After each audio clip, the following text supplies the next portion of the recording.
الحمد لله رب العالمين والصلاة والسلام على سيد المرسلين وعلى آله وأصحابه أجمعين أما بعد فأعوذ بالله من الشيطان الرجيم بسم الله الرحمن الرحيم الذي خلق الموت والحياة ليبلوكم أيكم أحسن عملا وهو العزيز الغفور الحمد لله محترم دوستو बुजुर्गो আল্লাহ রব্বুল আলামিনের লাখো কোটি শুকরিয়া। আল্লাহ রব্বুল আলামিন আমাদেরকে ইমানের মতো দৌলত দান করেছেন। ইমান কত বড় একটি নিয়ামত, ইমান কত বড় একটি নিয়ামত, মৃত্যুর পরেই একজন ব্যক্তি তা বুঝতে পারবে। আমরা কোরআন এবং হাদিস থেকে জানতে পাই যে ব্যক্তি ইমান হারা হয়ে দুনিয়া ছেড়ে যাবে, অমুসলমান হয়ে ইমান হারা হয়ে কবরের মধ্যে যাবে, তার জন্য জান্নাত হারাম হয়ে যাবে, চিরস্থায়ী জাহান্নামের শাস্তির মধ্যে সে পাকড়াও হবে। একজন ব্যক্তি দুনিয়ার সব কিছু পেল, বাড়ি গাড়ি টাকা পয়সা ধন সম্পদ, কিন্তু সে ইমান থেকে বঞ্চিত, তো মৃত্যুর পরে তার মতো হতভাগা আর কেউ নাই। আরেকজন ব্যক্তি সে ইমানের মতো দৌলত লাভ করেছে, ইমানের মতো মহা নিয়ামত সে লাভ করেছে। তো পৃথিবীর মধ্যে সে যদি অশান্তির মধ্যেও থাকে, দুঃখ কষ্টের মধ্যেও থাকে, অভাবের মধ্যেও থাকে, যে অবস্থায় থাকুক না কেন, সে যদি ইমান নিয়ে মরতে পারে, তো আল্লাহ রাব্বুল আলামিন এই দুনিয়ার সমান 10 দুনিয়া জান্নাত তাকে দান করবেন। সুবহানাল্লাহ। এজন্য ইমান অনেক বড় দামি জিনিস, কিন্তু মুহতারাম দোস্ত বুজুর্গ, আমরা ইমানের কদর করি না। আল্লাহ রাব্বুল আলামিন আমাদেরকে ইমানের মতো দৌলত দান করেছেন, কিন্তু আমরা আল্লাহকে বলে থাকি, আল্লাহর হুকুম আহকামের পাবন্দি করি না, নামাজ কালামে অলসতা করি, জিকির আজগার তেলাওয়াতে অলসতা করি, নেক কাজের মধ্যে অলসতা করি। তো এই অলসতা গাফলত এটা আমার জীবনে অনেক বড় ক্ষতি বয়ে আনবে। মুহতারাম দোস্ত বুজুর্গ, আল্লাহ তাআলা আমাদেরকে সৃষ্টি করে এই দুনিয়াতে পাঠিয়েছেন। তিনি হায়াত এবং মৌতকে সৃষ্টি করেছেন। কেন সৃষ্টি করেছেন? এজন্য যে তিনি হায়াত এবং মৌতকে সৃষ্টি করেছেন আমাদেরকে পরীক্ষা করার জন্য। আমরা কারা আল্লাহর হুকুম মেনে চলছি আর কারা আল্লাহর হুকুম মেনে চলছি না, তা তিনি পরীক্ষা করতে চান। আল্লাহ রাব্বুল আলামিন সূরা মুলকের 2 নম্বর আয়াতের মধ্যে বলেন, আল্লাযী খালাকাল মাউতা ওয়াল হায়াহ, তিনি মৌত এবং হায়াতকে সৃষ্টি করেছেন। লিয়াবলুয়াকুম আইয়ুকুম আহসানু আমালা, তোমাদেরকে পরীক্ষা করার জন্য যে তোমাদের মধ্যে কে আমলে সর্বোত্তম। ওহুয়াল আজিজুল গফুর, তিনি মহা পরাক্রমশালী ক্ষমাশীল। মুহতারাম দোস্ত বুজুর্গ, এই আয়াতে আমরা জানতে পারলাম আমাদের এই জীবন এবং মৃত্যু, আমাদের হায়াত এবং মৌত সৃষ্টি করার একমাত্র উদ্দেশ্য হলো আমাদেরকে পরীক্ষা করা। দুনিয়ার মধ্যে আমরা কে কী কাজ করতেছি তা পরীক্ষা করার জন্যই মূলত এই হায়াত এবং মৌতের সৃষ্টি। মুহতারাম দোস্ত বুজুর্গ, আমাদের থেকে দুনিয়ার কাজের হিসাব নেওয়া হবে। আমরা দুনিয়ার মধ্যে ভালো কাজ করি আর মন্দ কাজ করি, সেই কাজটি ছোট হোক বা বড় হোক, সব কিছু সংরক্ষণ করা হচ্ছে। আমরা যাতে কিয়ামতের দিন আমাদের কাজগুলোকে, আমাদের কর্মগুলোকে অস্বীকার করতে না পারি, এজন্য আল্লাহ রাব্বুল আলামিন আমাদের প্রত্যেকের জন্য 4 জন বা 4টি করে সাক্ষীর ব্যবস্থা করে রেখেছেন।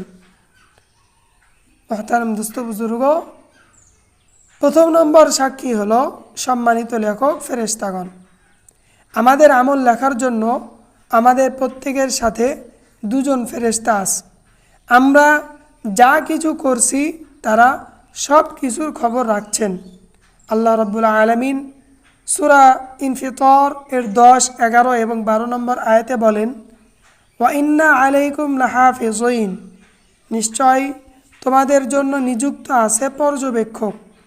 কিরামান কাতিবিন, তারা সম্মানিত লেখক বৃন্দ। ইয়ালামুনা মা তাফআলুন, তারা জানে যা কিছু তোমরা করো। মুহতারাম দোস্ত বুজুর্গ, এই আয়াতে আমরা জানলাম যে সম্মানিত লেখক ফেরেশতা, প্রত্যেকের সঙ্গে দুইজন করে ফেরেশতা রয়েছে। আমরা যে সকল কাজ করি এই ফেরেশতারা সেগুলো জানে এবং এই ফেরেশতারা সেগুলো সংরক্ষণ করে, আমাদের কাজগুলোকে সংরক্ষণ করে।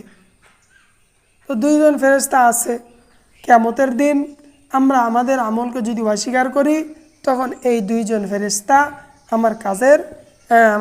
আমার ব্যাপারে আল্লাহর কাছে অভিযোগ দায়ের করবে এবং সে সাক্ষ্য দিবে।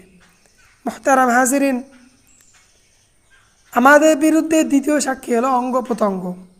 কিয়ামতের দিন আমাদের হাত কথা বলবে, হাত বলবে হে আল্লাহ, সে অমুক অমুক গুনাহ করেছে, আর পা তার সাক্ষ্য দেবে যে হাত ঠিক বলেছে। তো এই হাত পা কিয়ামতের দিন আমার বিরুদ্ধে সাক্ষী দিবে। আল্লাহ তাআলা সূরা ইয়াসিন এর ৬৫ নম্বর আয়াতে বলেন, আল ইয়াওমা নাখতিমু আলা আফওয়াহিহিম ওয়া তুকাল্লিমুনা আইদিহিম ওয়া তাশহাদু আরজুলুহুম বিমা কানু ইয়াকসিবুন। আল্লাহ রাব্বুল আলামিন বলছেন, আল ইয়াওমা নাখতিমু আলা আফওয়াহিহিম, আজ আমি তাদের মুখে মোহর মেরে দেব। অর্থাৎ কিয়ামতের দিন প্রত্যেকের মুখে মোহর মেরে দেওয়া হবে, মুখ কথা আর বলতে পারবে না, মুখকে সেলাই করে দেওয়া হবে। ওয়া তুকাল্লিমুনা আইদিহিম, এবং তাদের হাত আমার সঙ্গে কথা বলবে। ওয়া তাশহাদু আরজুলুহুম, এবং তাদের পা সাক্ষ্য দেবে বিমা কানু ইয়াকসিবুন, তারা যা উপার্জন করত সে সম্পর্কে। মুহতারাম দোস্ত বুজুর্গ, তো আমাদের এই হাত আজকে যেহেতু কথা বলছে না, কিন্তু যে রব্বুল আলামিন জিহ্বার মতো একটি গোশতের টুকরো দিয়ে কথা বলাতে পারেন, সে আল্লাহ, তিনি হাত এবং পা দ্বারাও কথা বলাতে পারেন। তো আমার হাত পা কিয়ামতের দিন আমার বিরুদ্ধে সাক্ষ্য দেবে, কারণ হাত এবং পা, আমি যা কিছু করি এই হাত এবং পা আমার সঙ্গে থাকে এবং তারা সব কিছু দেখে। মুহতারাম দোস্ত বুজুর্গ, আমাদের বিরুদ্ধে তৃতীয় নম্বর সাক্ষী হলো আমাদের আমলনামা। কিয়ামতের দিন আমাদেরকে আমলনামা হাতে দেওয়া হবে। আমরা দুনিয়াতে যা কিছু করেছি সব কিছু তাতে দেখতে পাবো, ছোট বড় কোনো কিছুই বাদ যাবে না, সব আমলনামায় সংরক্ষণ করা হবে। মুহতারাম দোস্ত বুজুর্গ, আল্লাহ তাআলা সূরা কাহাফ এর ৪৯ নম্বর আয়াতে বলেন, ওয়াউদিয়াল কিতাব, আমলনামা সামনে রাখা হবে, আমলনামা পেশ করা হবে। ফাতারাল মুজরিমিনা মুশফিকিনা মিম্মা ফিহ, আপনি অর্থাৎ হে নবী অপরাধীদেরকে ভীত সন্ত্রস্ত দেখবেন তাতে যা আছে সে কারণে। ওয়ায়াকুলুন, তারা বলবে, ইয়া ওয়াইলাতানা মা লিহাযাল কিতাব, হায় আমাদের দুর্ভোগ, এ কেমন আমলনামা, লা ইউগাদিরু সগীরাতান ওয়ালা কাবীরাতান ইল্লা আহসাহা, ছোট বড় কোনো কিছুই ছাড়েনি, সব সংরক্ষণ করেছে। ওয়াজাদু মা আমিলু হাদিরা, তারা যা কিছু করেছিল সব উপস্থিত পাবে। ওয়ালা ইয়াজলিমু রাব্বুকা আহাদা, আপনার রব কারো প্রতি জুলুম করবেন না। মুহতারাম দোস্ত বুজুর্গ, এই আয়াত দ্বারা আমরা জানতে পারলাম যে কিয়ামতের দিন আমার আমলনামা আমার সামনে দেওয়া হবে, আমি এখানে সব কিছুই দেখতে পাবো। দুনিয়ার মধ্যে ছোট হোক বড় হোক, যা কিছু আমরা করছি সব তাতে সংরক্ষণ করা হবে, কোনো কিছুই বাদ যাবে না। দুনিয়ার নমুনা থেকে এটা তো বোঝা খুবই সহজ। আজকে আমরা যারা স্মার্টফোন, অ্যান্ড্রয়েড ফোন ব্যবহার করি, আমাদের যাদের মোবাইল জিমেইল অ্যাকাউন্ট আছে, আমরা দেখতে পাই যে এই জিমেইল অ্যাকাউন্টে গুগল সে আমাদের সব কিছু তথ্য সংরক্ষণ করে রাখে। আমরা যদি একটি গুগল অ্যাকাউন্ট জিমেইল অ্যাকাউন্ট ব্যবহার করি 10 বছর ধরে, তো আমার 10 বছরের ইতিহাস সে সংরক্ষণ করে রাখবে। আমি কখন কি সার্চ দিয়েছি, কোন ভিডিও দেখেছি, কোন অ্যাপস ওপেন করেছি, সব কিছু সে সংরক্ষণ করে রাখে। তো দুনিয়ার ক্ষেত্রে একজন মানুষ এমন একটি জিনিস আবিষ্কার করেছে যার দ্বারা সব তথ্য সংরক্ষণ করা হচ্ছে। তো আল্লাহ রাব্বুল আলামিনের পক্ষে এটা আর কি অসম্ভব। যে মানুষকে তিনি জ্ঞান দিয়েছেন এই ধরনের আবিষ্কার করার, আল্লাহ রাব্বুল আলামিন তিনি বান্দাকে তার জীবনের প্রত্যেকটা মুহূর্ত, প্রত্যেকটা সেকেন্ডের কর্ম আল্লাহ রাব্বুল আলামিন এভাবে হিসাব করে রাখছেন। এই আমল নামা কিয়ামতের দিন আমার সামনে দেওয়া হবে। মুহতারাম হাজিরিন, এজন্য আমাদেরকে সতর্ক হতে হবে। কিয়ামতের দিন যখন আমি আমার আমল নামা দেখব, সেখানে দেখব ভালো এবং মন্দ। ভালো যখন দেখব তখন আমি আনন্দিত হব, আর খারাপ যখন দেখব তখন আমি ব্যথিত হব, দুঃখিত হব। এজন্য আমাদেরকে সর্বদা সতর্ক হতে হবে যেন আমার আমল নামায় কোনো মন্দ কাজ না আসে। কিয়ামতের দিন যেন আমি সেই কাজ, সেই মন্দ কর্মটির কারণে লজ্জিত না হই। মুহতারাম দোস্ত বুজুর্গ, আমাদের বিরুদ্ধে ৪৪ নম্বর সাক্ষী হলো জমিন।